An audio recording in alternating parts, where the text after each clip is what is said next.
homage to Buddha Shakyamuni, homage to Manjushri, homage to all the lineage masters. The supreme, profound and subtle Dharma is rarely encountered in eons. Now we hear and follow it. May we realize the Tathagata's meaning. To liberate beings, please generate bodhicitta before teaching. Now let's continue our study on the second chapter of the Bodhicharyavatara. Right now, we are discussing the branch of confession within the 7-branch practice. Within confession, we are studying the section on reflecting on the swiftness of death to give rise to the mind of taking refuge. This section is explained in 2 parts. The brief explanation and the detailed explanation. We've already finished the brief explanation and are now on the detailed explanation. Yesterday, we began discussing the detailed explanation. When we approach death, whether it's our enemies or our loved ones, none of them will remain. The negative karma we created for their sake will result in consequences that we must face alone. We've discussed this point, and now let us use an analogy to illustrate it further.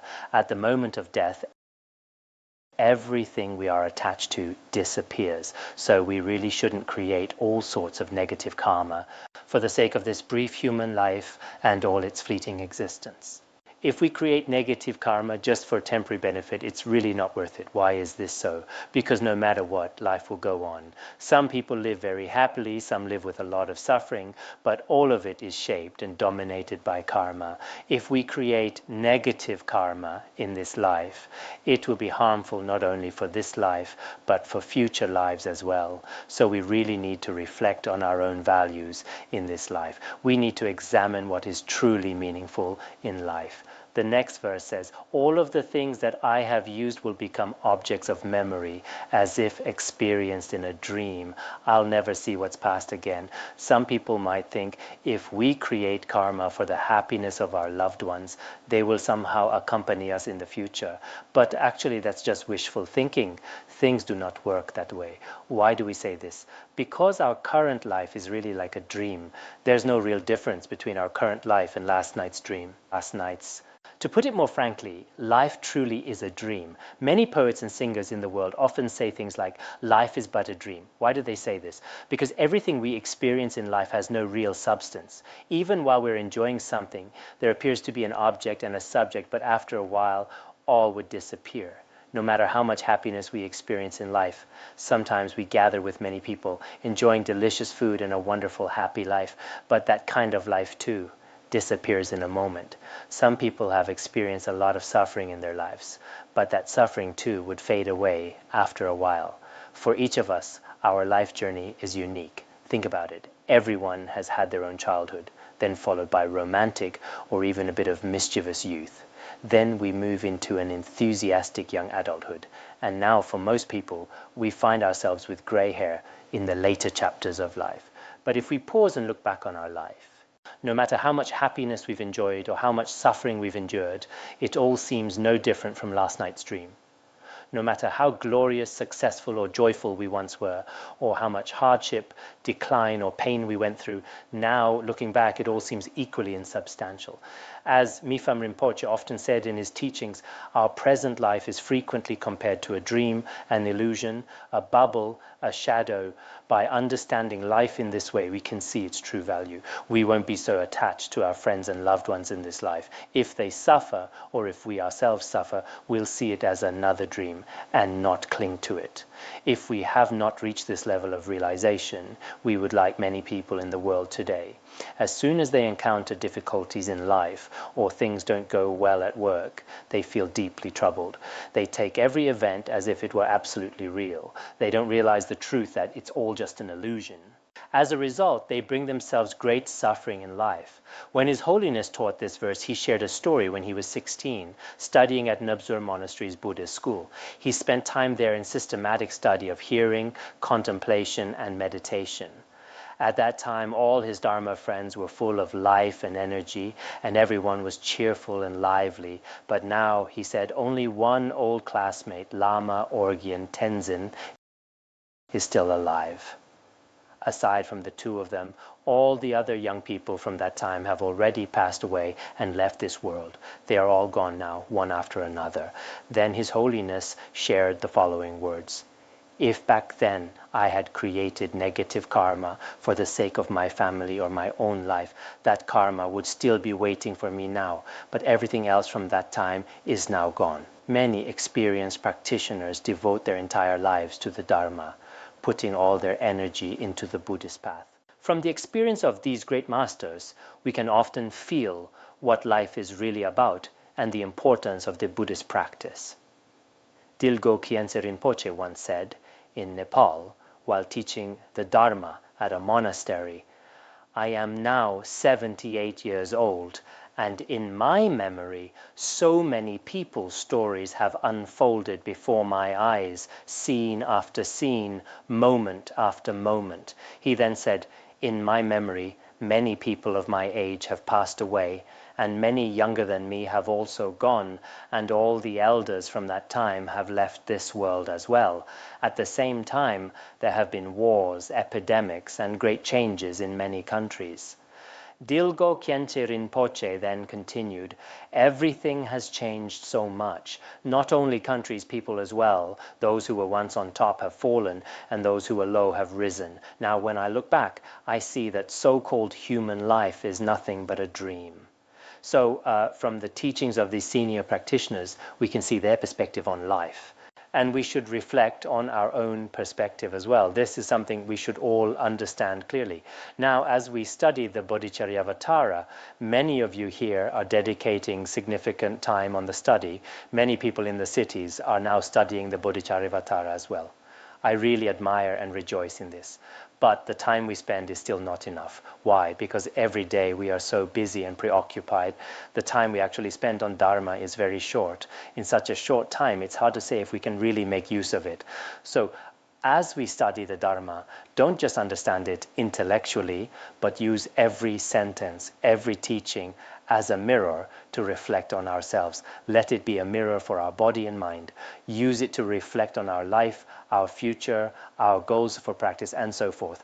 I think as we study the Bodhicharyavatara, it is extremely important to confess and purify our own minds. Since we are now discussing confession, we shouldn't, in this dreamlike life, create negative karma for the sake of loved ones or enemies. If we do, then it is a stupid act indeed.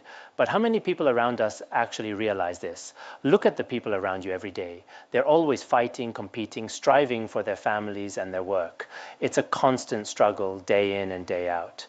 But if we really understand the truth that life is just a dream, not in the way we sing a song or come out as saying casually, anyone can say life is a dream, but few truly realize its meaning. Some may sing about life is a dream, yet still create negative karma for their families. This is truly not worthwhile. In front of the Guru and the Three Jewels, we should sometimes make the aspiration. Indeed, life is a dream. I will not create negative karma for the sake of this dream. If I do create negative karma, even though its nature is empty, as long as I remain in samsara, I will still experience suffering. I will have to face the consequences.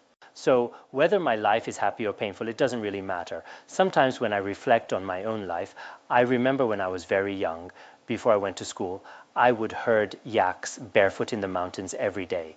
Back then, life was hard. I didn't even have shoes to wear. Especially in winter and autumn, out in the snow, the food wasn't good and my clothes were all tattered. But later, with the blessings of His Holiness, I also experienced some worldly happiness in other places or even other countries. Just now, I was a few minutes late coming down here because a friend from abroad came and brought me some recordings of His Holiness teachings in France and Canada. The video quality we had at that time was poor, but the recordings from their center were better. I watched them just now and realized that all those happy days with His Holiness were just a beautiful dream. Now it all feels a bit blurry. I have only vague memories of those experiences. It seems as if I never experienced them. When I saw them appear on the screen, I felt, yes, that's how it was. Just something that happened and is now gone. For all of us here, some have lived very happy lives up to now. Some have experienced a lot of suffering. But regardless, when we look at our lives today, it's really just a dream. All our past experiences, whether good or bad, are now neither helpful nor harmful. Only the negative karma created for the sake of our life will follow us in our future lives and bring results. That's why great masters always advise us not to create negative karma. Even though everything is illusory, like a dream, the illusory karma we create will bring us illusory suffering in future lives, as if trapped in a bad dream. Such dreams are truly hard to endure. They won't end in a year or two.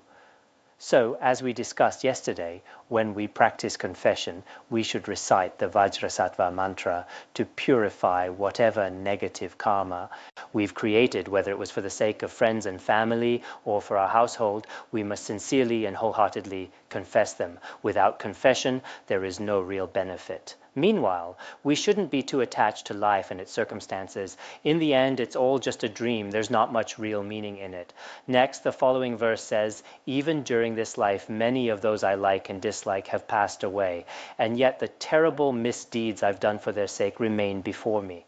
This means that throughout our long journey in samsara, not to mention countless past lives, even in this life, most of the friends, relatives, and even enemies we once knew have already left this world. For example, many people we see around us, whether family members or neighbors, most of those we were familiar with have already passed away. Some may not have died, but they've moved far away and are no longer by our side. If we created negative karma for the sake of those around us, that karma remains completely intact, waiting for us. It's right there in front of us, waiting for its result to ripen.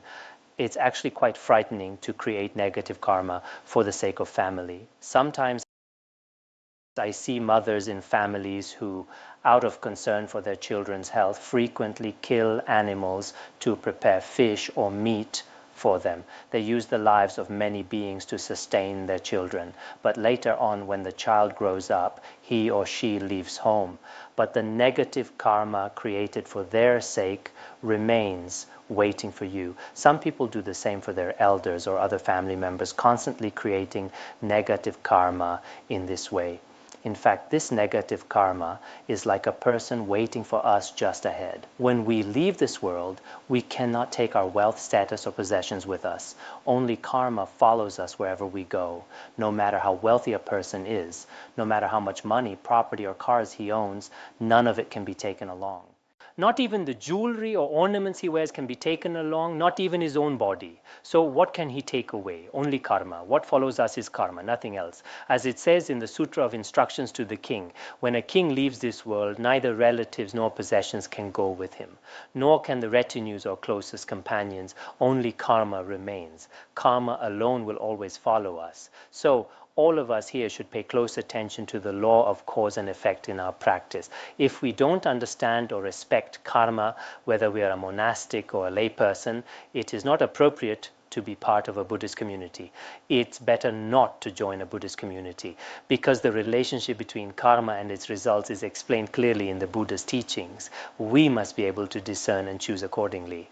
The Buddhist teachings on this are flawless and without error. No wise person can refute this. So all of us here should not doubt karma. If we have doubts about karma, it will be very difficult for us to make the right choices. First, we must have faith in karma. Once we have faith, we must make choices accordingly. When choosing, try our best not to create negative karma. If we create negative karma, confess it right away. Always reflect on the negative karma we've created and recognize it's not right. Always confess openly before the three jewels. If we do not, whether it's for our family, our country, or anyone else, the negative karma we create will always be waiting for us. It will always be there, waiting. So I hope everyone here will reflect on this. Each of you should reflect. Have you ever killed sentient beings for yourself or for others? If you have, that negative karma will be waiting for you at the time of death and beyond. There is no escape from this. It will surely come to fruition. Whether it was when you were young or as an adult, how many sentient beings have you eaten or killed? The debt of these lives has not yet been repaid. If you haven't repaid those lives, you will have to repay them with your own most precious life. There is no mistake in this. It is certain. So, from now on, we should all make a vow. having seen how frightening karma is, as taught in the Bodhicharyavatara, we should resolve never to commit negative actions in this lifetime, especially not killing sentient beings or intentionally destroying the 3 jewels or slandering fellow practitioners. These kinds of negative actions I will absolutely avoid. Of course, sometimes we may speak carelessly or accidentally step on an insect. As ordinary beings, it's hard to avoid this completely. Even for us and even for arhats and great beings, unintentional transgressions do happen, but intentionally killing is the most serious and frightening. So please reflect on this carefully. This is something we should all contemplate again and again. We must never, ever create negative karma. If we do, truly nothing else can be taken with us. Only karma follows us.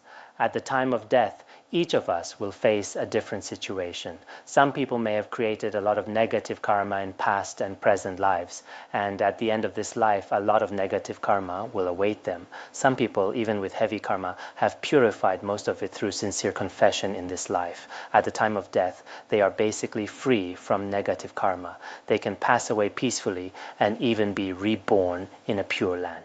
So, each of us should reflect on our own life. Our time in this world is very short, at most a few decades, and it passes in a flash. Each of us should consider our future. What will things be like at the time of death? What karma have I created in this life? What have I confessed? If I confess well now, maybe I'll have some confidence for the future. Some people think, whatever happens, it doesn't matter. I'll just keep creating negative karma. That's really unwise, and there's nothing we can do. Even in the Buddha's time, there were deeply negative or ignorant people. No one can save them if they don't want to change. That's just how it is. The third point is the essential meaning. If we know there are consequences, then why do we still create negative karma? Many people might wonder about this. If we know there are results, why do we still act this way? In reality, even though many people know that good brings good results and bad brings bad results, but they may not realize how short life is. And they still create much negative karma through body, speech, and mind. This is the reason. Because I have not recognized that I as well am ephemeral. I have committed many wrongs out of delusion, greed, and hatred. Many of us here are clouded by various forms of ignorance and delusion. We don't really understand the true nature of life. We haven't deeply realized how sudden and unpredictable death can be, how abrupt and unexpected it is, and how short life truly is. Many people simply don't believe in the brevity of their own lives, though they may say that all phenomena are impermanent and that all things are conditioned. They use these teachings to convince themselves or others, but as a matter of fact, they haven't really planned their lives or reflected on their actions. Our lives are extremely short, but we always think we have plenty of time. We think there's still a long way to go, but that's not the case. In reality, it's not like that at all. Life is so short, but we don't realize it. Driven by desire, anger, and ignorance, we create all sorts of negative karma because we don't realize how short life is. We often give rise to attachment for friends and family. We have anger toward enemies and those we resent. And out of ignorance, we create all kinds of negative karma in relation to cause and effect. This is actually very common. But here we mainly talk about karma created by the mind. Here we do not focus much about karma created by external actions. Nagarjuna also said this. Unwholesome actions arise from the 3 poisons, desire, anger, and ignorance. Of all the karma created, those arising from desire, anger, and ignorance are unwholesome. Actions not motivated by desire, anger, or ignorance are all virtuous. So here, karma is primarily determined by the mind. The external form of actions is not what's most important. As Jigme Lingpa said in the Treasury of Precious Qualities, it is the intention behind actions that matters, not the size or appearance of the act. In other words, the weight of karma is not determined by the size of the external act, but by our inner motivation, whether it is wholesome or unwholesome. So in daily life, no matter what your actions look like, if your mind is filled with desire, anger, or ignorance, then no matter what you do, it's still negative karma. There will always be faults. But if your mind is pure, then even if your actions are not perfect, it won't become negative karma.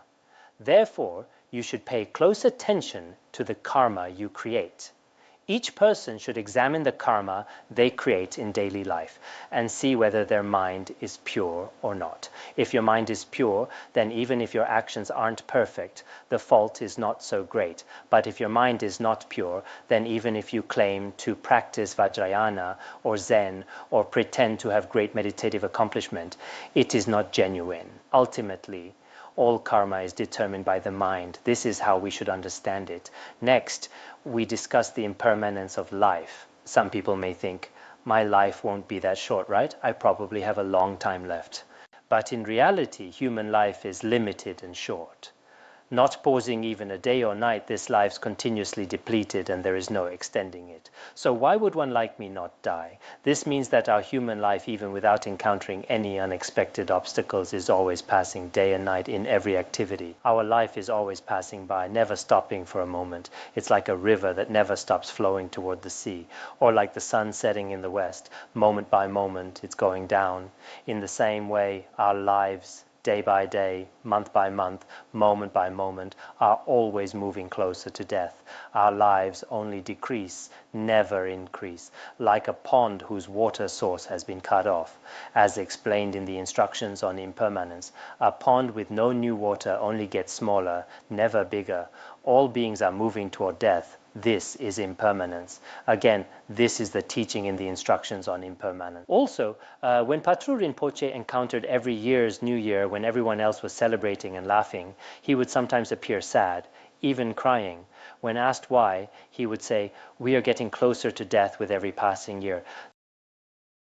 There's really nothing to be happy about." Most people think of birthdays as happy occasions, but in truth, a birthday is also a step closer to death.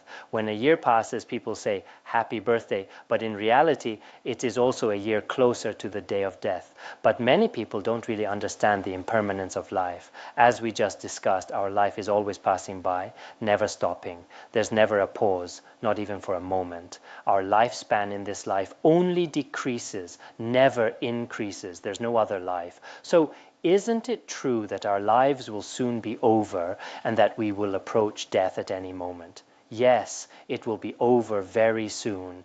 There's nothing reliable, nothing lasting. As Aryadeva once said, there are countless causes of death, but very few causes of life. And even those can become causes of death. What does this mean? It means that as we live in this world, the conditions for death are many and varied. There could be car accidents, natural disasters, earth, water, fire, wind, so many possible obstacles. The conditions that keep us alive are actually very few, while the conditions for death are everywhere. Sometimes even things like eating or dressing, which we see as conditions for life, can become causes of death.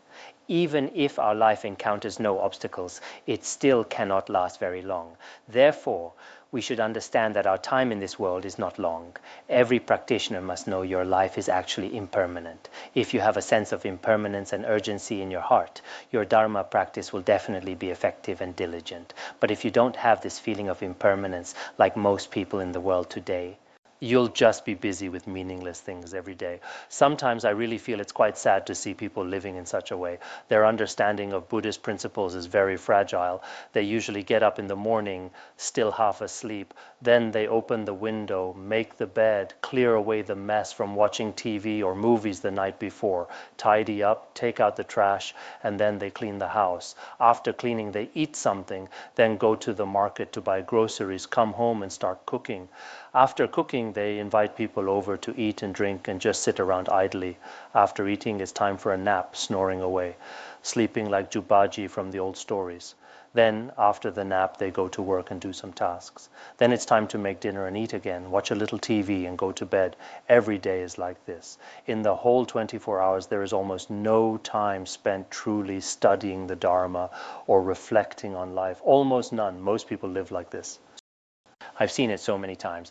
In many families, they always place a big TV in the main hall and some fruit on the table in the middle. There are all sorts of random things scattered around. Apart from this, you rarely see any Dharma books in the house. Some people watch Buddhist TV or DVDs, and if they watch for an hour, that's already impressive.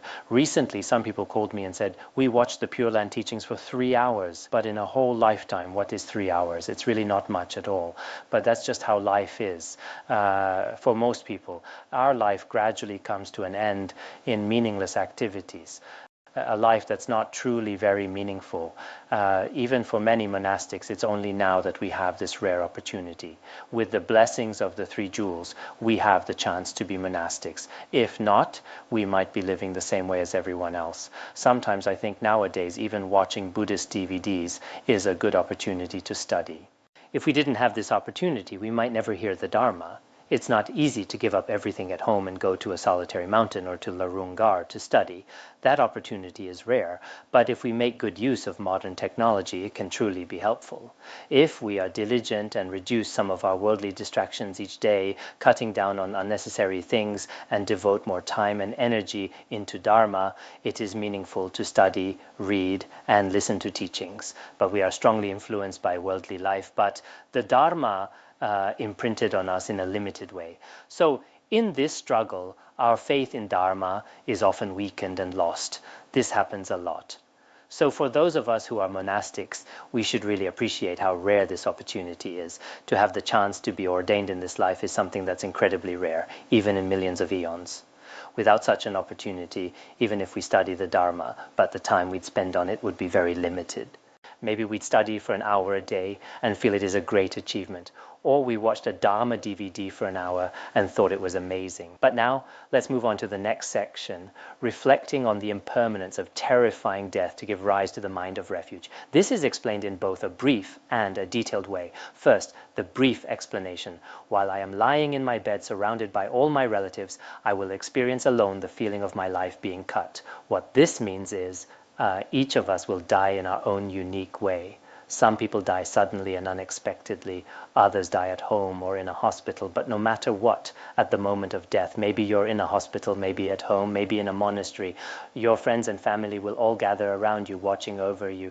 But in that moment, is there anything your friends and family can do for you? Not really. We see this all the time. When someone dies, at most, the doctors and nurses try to resuscitate them. Perhaps with injections or emergency procedures. It's almost like an unavoidable process, but in truth, there is nothing that can be done. At home, family members and relatives are by your side. Some tell you not to cry, some say you should cry, but in any case, there's a lot of weeping. In some places in Tibetan regions, when someone dies, it is customary to cry loudly. If you don't, people think you didn't care about the person. So sometimes, even if people aren't really that sad, when a family member dies, they still cry and wail. I've seen the same thing in hospitals in Han Chinese regions. People keep crying and wailing. But if you look closely, sometimes there aren't even any tears. It can feel a bit like they're just putting on a show. But in any case, there's no need to analyze this too much. The point is, at the time of death, no matter how many people are trying to help, there's nothing anyone can do. Even if you're a president or a national leader, or any kind of powerful person, at the moment of death, is there anything anyone can do? No, there isn't. Even the wealthiest people in the world, no matter how much money you have, if you could buy more life, you would do it. But at the time of death, no one can help, no matter who you are. So each of us should reflect in this way. At the time of death, all your friends, family, loved ones, and possessions, none of it will be of any use to you. All the pain of dying, the suffering of the dissolution of the 4 elements is experienced by you alone.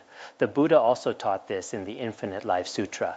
In the midst of attachment and desire, beings are born alone and die alone, coming and going alone.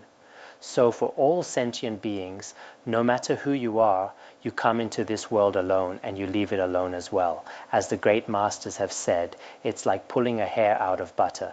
Nothing sticks, nothing comes with you. At that moment, you can't take anything with you at all. So in the end, when we are lying on our final bed, saying our last words, wearing our last clothes, the only thing that remains is virtue. Nothing else is of any use. This is why, as Buddhists, we are different from worldly people. There is a special benefit to being a Buddhist. Whether you are the one dying or the one left behind, you are different in experiencing of suffering from worldly people. For example, when a non-Buddhist is diagnosed with a terminal illness, they may feel tremendous pain and a desperate desire to survive. They keep thinking, is there any way, any chance for me to keep living?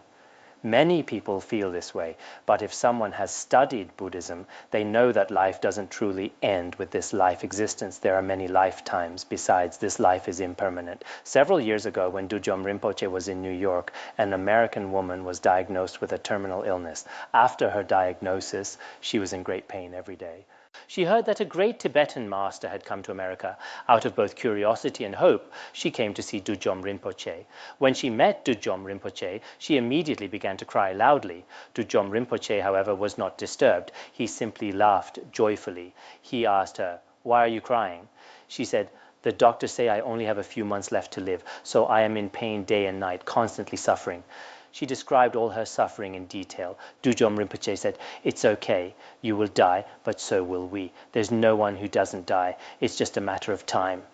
He gave her some teachings.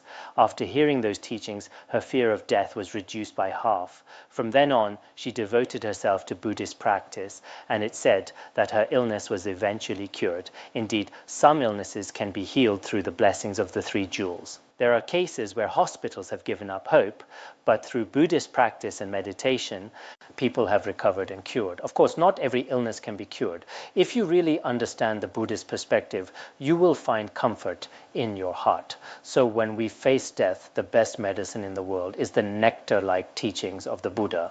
When you apply this nectar of Dharma, it brings peace and security for the dying. You feel a sense of safety, whether you are old or young. If you use Buddhist teachings to face your situation, you will find comfort. You may feel, "Perhaps I am leaving this world, but that does not mean it's the end. At the time of death, I can make aspirations and pray to the three jewels and vow to benefit beings in all my future lives." His Holiness Jigme Phuntsok Rinpoche also taught us this. When we encounter the greatest pain and difficulty, never forget the three jewels and never abandon the three jewels in this and all future lives, even at the cost of our own life. We should make such noble aspirations. So for everyone here, I think leaving this world is a natural part of life. No matter who we are, when the time comes, or if we are diagnosed with a terminal illness, it is best not to lose hope. After all, despair solves nothing. At that time, pray and make aspirations. This is the best approach. So for Buddhists, both living and dying can be joyful. We can go with the flow, whatever happens. But for worldly people, it's not like this. They just want to keep living. When they hear about death, they feel very sad and frightened. But Buddhists are not like this because we are prepared. Before illness or death even arrives, those who have practiced for 20 or 30 years are already prepared. If we've trained for 20 or 30 years, when the time comes, there's nothing to fear. We won't be afraid at all. It's like a soldier who has trained for years. When the real battle comes, he knows what to do. He immediately uses the skills he learned in training. He'll know how to apply it. So I think when it comes to facing death, there is a big difference between Buddhist practitioners and non-believers. You don't need to look far. Even someone with a PhD or postdoctoral degree who are eloquent and impressive in daily life, but are often filled with fear when facing death. Meanwhile, some elderly people who may not even be able to read, but have a strong faith in Buddhism and a deep aspiration for rebirth, when the time of death comes, if you compare the two, the PhD may be terrified and in despair, while the elderly practitioner is full of confidence in rebirth. So I hope we should all have strong faith in the Buddhist Dharma. This faith shouldn't just be lip service. It must be integrated into our daily lives. When you are healthy and your life is going well, you should apply the teachings of Buddhism in your life. In this way, when the time of death comes, and for your future lives, you will receive tremendous benefits. So here it says, at the time of death, no matter how many loved ones surround you, the pain of dying is something you experience alone. If you have practiced well, not only will you not suffer, but you may even experience a special state of realization. Therefore, as practitioners, it's very important to be prepared. You need to prepare for death and for future lives. These are the two great preparations.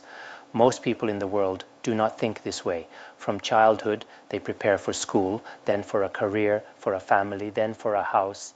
and so on. They are always preparing for the next thing. Especially in big cities nowadays, people spend all their time and energy on houses, cars, and reputation. They spend every day on these things. But in reality, this is not worthwhile. These things are not precious at all. We should use our time and energy to prepare for death and for our next life. This will be of great benefit for countless future lives. Of course, some people in the world may not accept our perspectives. They think we've given up everything, but for us, this is the right approach, even if others don't agree. Actually, it's fine to live simply and be content. If your desire keeps growing, your goals will never be satisfied. You may have a villa, a large room, and still not be satisfied. You want another villa elsewhere. If you have 100 square meters, you want 200. If you have 200, you want more, perhaps a house in another city. If you have a house in another city, you want one in another country. When will you ever be content? Generally speaking, a person doesn't need a large room to sleep in. My own bedroom, kitchen, and study are all in just 10 square meters. It's a small house, but it's comfortable. Of course, I could expand it to 3 or 4 stories, but perhaps I'm a little lazy. I sleep here, cook here, read here, and work here. It serves as my office, kitchen, and bedroom. So, except for the bathroom, everything is in one place. For me, it's perfectly fine. I think this is really enough. Sometimes sentient beings are always wanting more and they're never satisfied. Of course, if you have no interest in Buddhist practice, if you have no interest in the Dharma, then it's fine to just keep chasing after worldly things. That's your choice. But for us, we have a purpose in practice. If we don't practice, if we don't care about the next life, then it wouldn't matter. We could just live without purpose. But in reality, that's not the case. We should all prepare for our future lives. This is very important. Now, the final verse for today. When seized by Yama's messengers, what good are friends? What good are kin? Merit alone will guard me then, but I, alas, haven't practiced that. This means that when we reach the moment of death, the Lord of Death will appear before us, because everyone's karma is different. The messengers of death appear in different ways for each person. The messengers of death may appear in many forms. Sometimes they appear as ox-headed or horse-faced guardians. Sometimes they appear holding ropes, iron hooks, or chains. They manifest in various ways to bind and take us away. They drag us forcefully onto a long and distant journey during the bardo. This is described in Tibetan Buddhism, Han Buddhism, and Indian Buddhism alike. They are all very similar in this regard. Great masters have written many commentaries on the bardo, and there are many accounts of bardo experiences. So at the time of death, various forms of the Lord of Death would appear. No matter how many loved ones we have, whether from our mother's side or our father's side or our closest friends, even if they all gather around us, it is of no use. Sometimes the messengers of death appear even before us stop breathing, sometimes right after we've died. Either way, when that happens, nothing else can help us. The Buddha also taught this in the Sutra of Instructions to the King.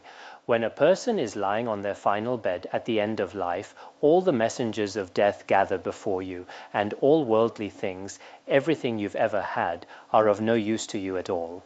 The only thing that can help is your merit and virtue. What does this mean? If in this life we have kept pure precepts, practiced generosity, recited mantras, taken refuge in the 3 jewels, then at the time of death, all those terrifying appearances will naturally dissolve into the Dharmadhatu. They simply won't appear. At that time, we may see Buddha Amitabha coming to welcome us, or our root guru or great masters coming to guide us. Such things do happen. But if we've spent our whole life creating negative karma, then at the time of death, all the beings we've harmed or killed will appear before us. Sometimes we can see this for ourselves. Even before they stop breathing, people with heavy karma will say things like, "That person is coming after me. The one I killed is here to get me. Can you please stop them?" They often say things like this. Jetsun Milarepa also said, "If you see someone suffering the ripening results of their previous karma, that is the best teacher for understanding the law of cause and effect. Seeing someone die from their heavy negative karma is the best lesson on karma and its results." In other words, when we see beings with heavy negative karma die, their death can be very frightening and painful. So in this life, the only thing that truly benefits us is the authentic Dharma. At the time of death, nothing but the Dharma will go with us. So can we all remember this? Only practicing virtue is truly meaningful in life. Aside from practicing the Dharma, all the 8 worldly concerns and all the various things in this world are ultimately of no use. We should have this kind of confidence. It will truly help us in our future lives. The play in full also teaches this. At the time of death, only virtue is of any use. Nothing else can help at all. At the moment of death, we become completely helpless and alone.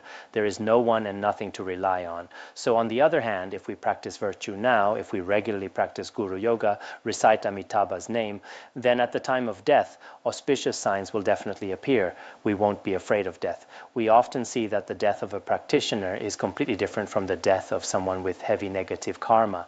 Even the body of a practitioner seems peaceful. People aren't afraid to see the body of a practitioner. But for those with very heavy negative karma, like butchers, their bodies can be quite frightening to see.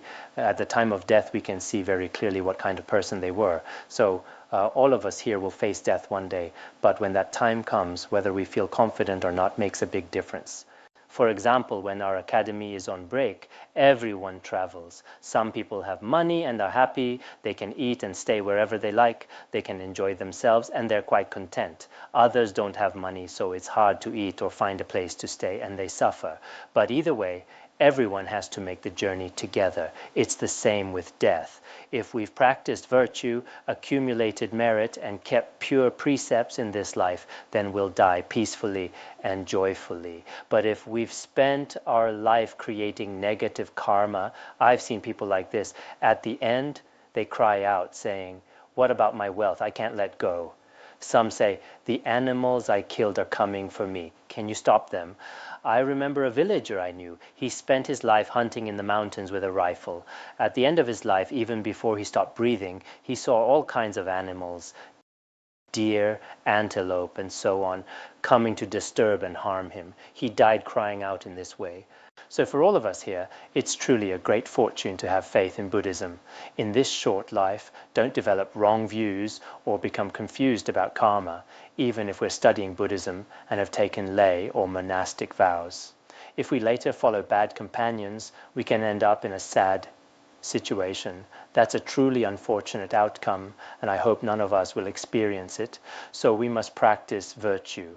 Of course, everyone's karma is different, everyone's merit is different, and no one can say for sure that their practice is perfect. But it's best if in this life we do your best to practice virtue.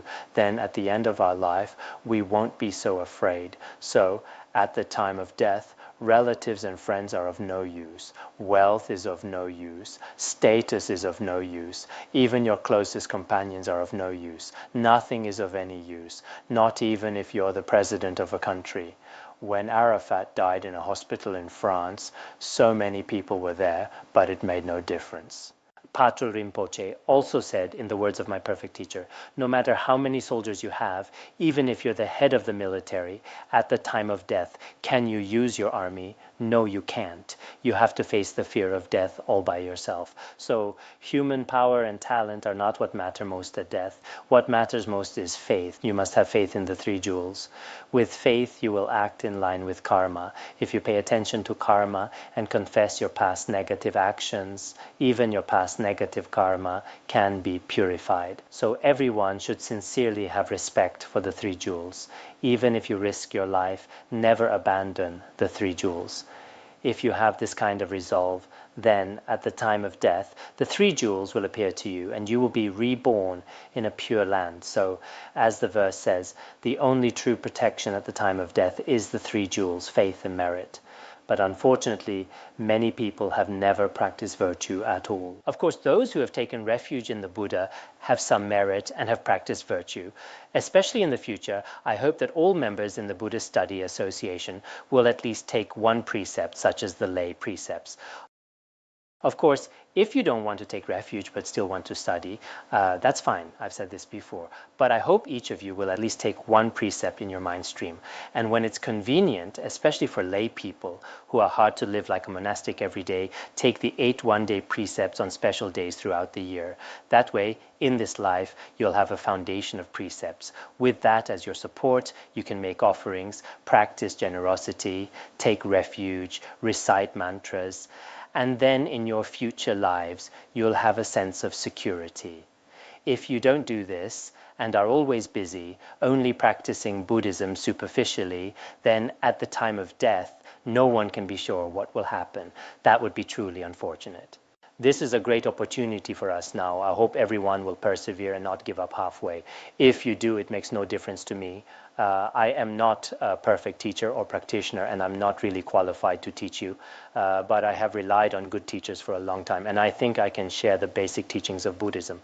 As for the deepest realizations, I can't say, but I can explain the basic principles, and I truly believe this will help you in your future lives and bring happiness in this life as well. There is a difference between Buddhists and non-Buddhists. Those who practice have a sense of contentment. Even if you don't get rich or achieve worldly success, you won't die in despair. But for worldly people, it's not like that. So I truly believe that practicing the Dharma brings tremendous benefit. Let's stop here for today.